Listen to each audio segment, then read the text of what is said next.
Seja Max da Daralize, criando um jeito para ficar mais perto de você. Este vídeo tem o objetivo de complementar sua aprendizagem. A história da higiene. Idade Antiga. O conceito de higiene é recente, apesar de na pré-história já se usar água corrente para lavar o corpo sujo de terra. Por isso, viviam nas margens de rios ou à beira do mar, proporcionando-os conhecer os benefícios da água.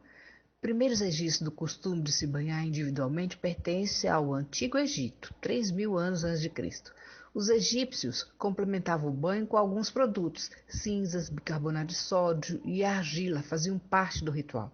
Para os gregos-romanos, o banho era um ritual de higiene apreciado e fazia parte até mesmo da arquitetura das cidades, onde termas públicas suntuosas eram construídas. Isso não quer dizer que os habitantes do império eram limpos. Para retirar a sujeira acumulada da pele, esses povos limpavam o corpo com argila, areia, pedra-pomes e cinzas.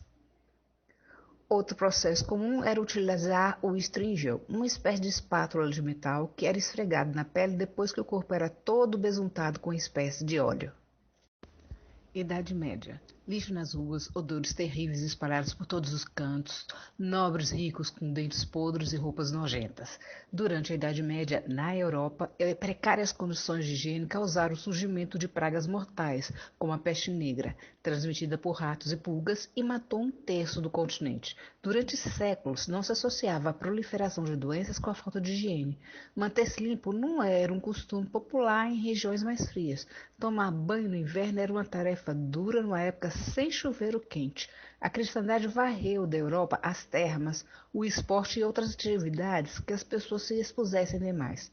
Gregório I, o Grande, que foi o Papa entre 590 e 604, chegou a qualificar o corpo como abominável vestimenta da alma, ou seja, a carne era o depósito de tudo que era pecado.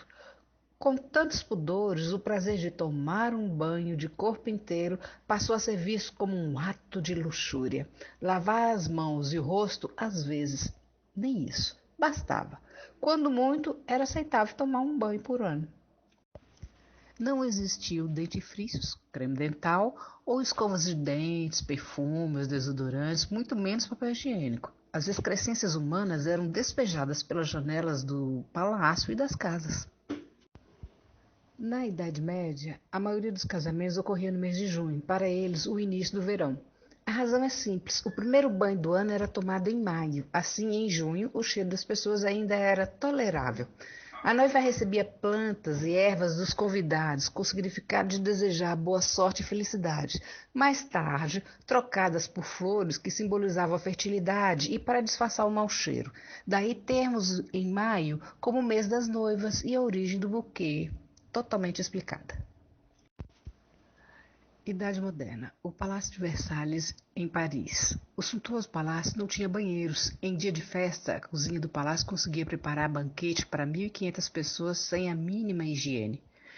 Pessoas sendo abanadas. A explicação não está no calor, mas no mau cheiro que exalava por debaixo das saias, que eram propositalmente feitas para conter o odor das partes íntimas, já que não havia higiene. Também não havia o costume de se tomar banho devido ao frio e à quase inexistência de água encanada. O mau cheiro era dissipado pelo abanador, e o uso de lenços com perfume se tornou um hábito. Só os nobres tinham lacaios para abaná-los, para dissipar o mau cheiro que o corpo e a boca exalava e espantar os insetos. No Palácio de Versalhes, os jardins enormes e belos, que na época eram contemplados, mas muitas vezes usados como vaso sanitário nas famosas baladas promovidas pela monarquia, porque não existia banheiro. O povo e nobres empobrecidos. Os banhos eram tomados numa única tina enorme, cheia de água quente. O chefe da família tinha o privilégio do primeiro banho na água limpa e sem trocar a água. Vinham os outros homens da casa por ordem de idade, as mulheres também por idade, e por fim as crianças. Os bebês eram os últimos a tomar banho e a água da tina já estava tão suja que era possível perder um bebê lá dentro. É por isso que existe a expressão em inglês que significa literalmente não jogue o bebê fora junto com a água do banho. e hoje usamos para os mais apressadinhos. Utensílios. Fabricados na antiguidade em cerâmica, madeira, metal ou pasta de vidro, os pratos ou bacias confundem-se com a história da humanidade. Existem registros, devido à pesquisa arqueológica em todo o mundo de civilizações do passado, que confirmam terem sido os primeiros pratos fabricados em estanho, venenosos, e prata ou ouro, sendo destinados aos nobres e reis, cabendo ao povo comer em caçarolas. Certos tipos de alimentos oxidavam com o estanho, fazendo com que muita gente morresse envenenada. Os tomates, sendo ácidos, foram considerados durante muito tempo venenosos. Os copos de estanho eram usados para beber cerveja ou uísque e vinho. Essa combinação às vezes deixava o indivíduo no chão, numa espécie de narcolepsia induzida pela mistura da bebida alcoólica com o óxido de estanho. Ao passar pela rua, poderia pensar que ele estivesse morto, portanto, recolhia o corpo e preparava o enterro. O corpo era então colocado sobre a mesa da cozinha por alguns dias e a família ficava em volta, em vigília, comendo, bebendo e esperando para ver se o morto acordava ou não. Daí surgiu o velório, que é a vigília junto ao caixão. Vaso sanitário. Privilégio. O primeiro vaso sanitário foi inventado em 1597 por John Henry Winston, mas para uso exclusivo de sua madrinha, a Rainha Elizabeth I. A invenção foi aprimorada por Alexander Cummins em 1775 e outros posteriormente. Papel higiênico. Foram utilizados antes da invenção do papel higiênico diferentes materiais: alface, tecido, couro, grama, folhas de coco ou milho. Os antigos gregos usavam pedaços de argila e pedras, enquanto os romanos uma espécie de esponja amarrada a um pedaço de madeira e embebida em água salgada. Usavam-se nos navios das grandes navegações do século XV, da Idade Moderna, cordas e um balde de água salgada, e todos usavam a mesma corda e balde. Por seu lado, alguns povos usavam musgos no verão e neve no inverno, e para as pessoas de áreas costeiras, a solução veio de conchas e águas marinhas. Os antigos romanos. As classes proprietárias usavam lã embebida em água de rosas, enquanto que a realeza francesa usou nada menos do que rendas e sedas. A folha de cânhamo foi o mais popular dos materiais utilizados pelos ricos e poderosos. As pessoas, dependendo da necessidade e em lugares mais simples, costumavam fazer a sua limpeza com folhas de hortelã, água e, por vezes, sabugos de milho. O primeiro a criar e usar papel higiênico foram os chineses. Embora o papel tenha sido utilizado como material para embalar e acolchoar na história chinesa desde o século II a.C., o primeiro uso de papel higiênico na história humana data do século VI, na China medieval.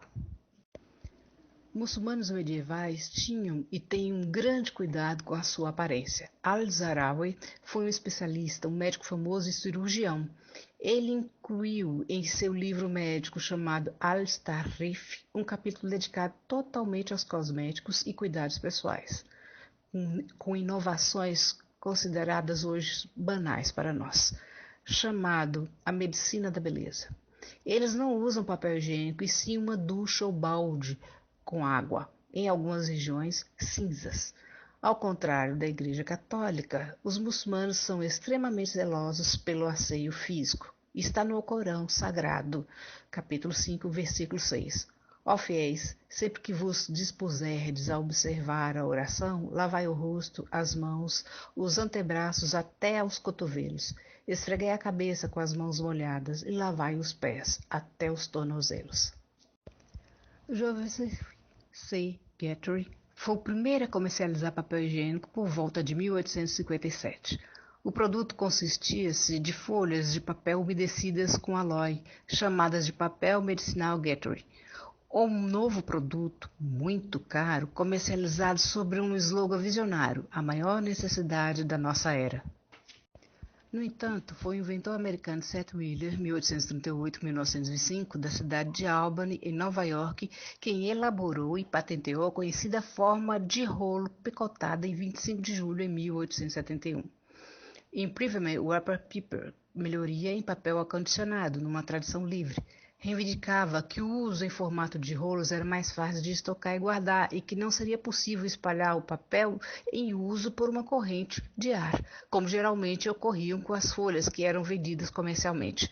O rolo ainda não era vazado, não permitindo assim um encaixe em seu eixo. Em 1880, os irmãos Edward e Clarence Scott começaram a comercializar o papel enrolado que conhecemos hoje. A estreia foi cheia de obstáculos, dados os tabus em torno do novo produto. No momento em que deixou de ser considerado imoral, o papel foi exposto nas lojas à vista do público, graças à propaganda publicitária. De ser um produto caluniado e vendido discretamente nos quartos dos fundos, o papel higiênico tornou-se o protagonista de desfiles de moda, arte, delicadas obras de origami. Artistas de renome como Yuki Teruya e Anastasia Elias, dentre outros. Das cinzas ao sabão. Na Baixa Idade Média, na Europa, as técnicas para a higienização foram se sofisticando e a fabricação do sabão tornou-se uma atividade bem estabelecida. O cristianismo se colocava contra a perfumaria, que seria um meio de exaltação da luxúria. Já os orientais nunca abriram mão desse luxo.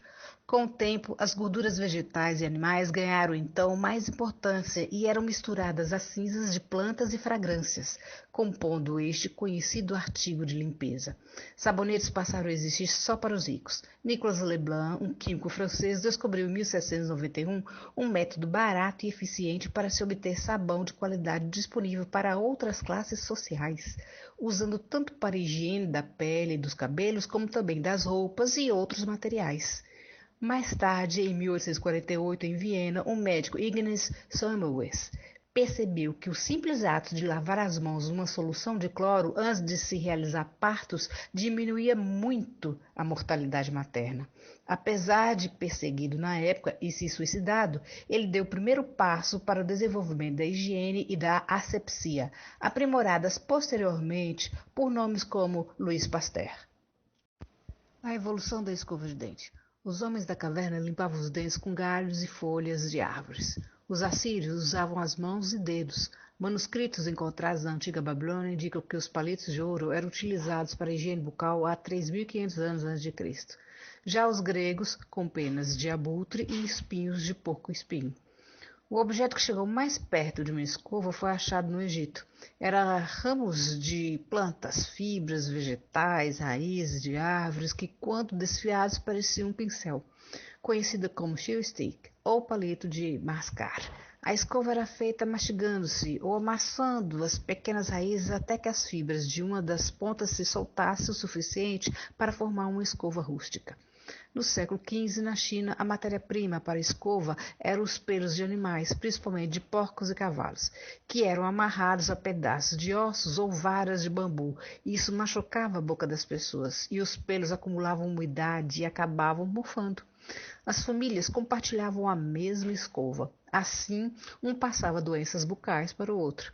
Foi no século XVIII que os ingleses apresentaram a escova dental mais moderna. A diferença? As cerdas de pelo de porco eram amarradas dentro de buracos perfurados no osso que servia como cabo.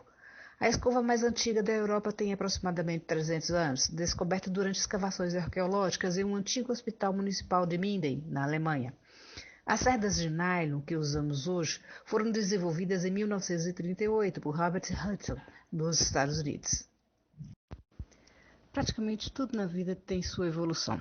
E como a humanidade ainda se encontra sistematicamente evoluindo, ainda temos muito que progredir e passarmos para as próximas gerações hábitos mais saudáveis e higiênicos.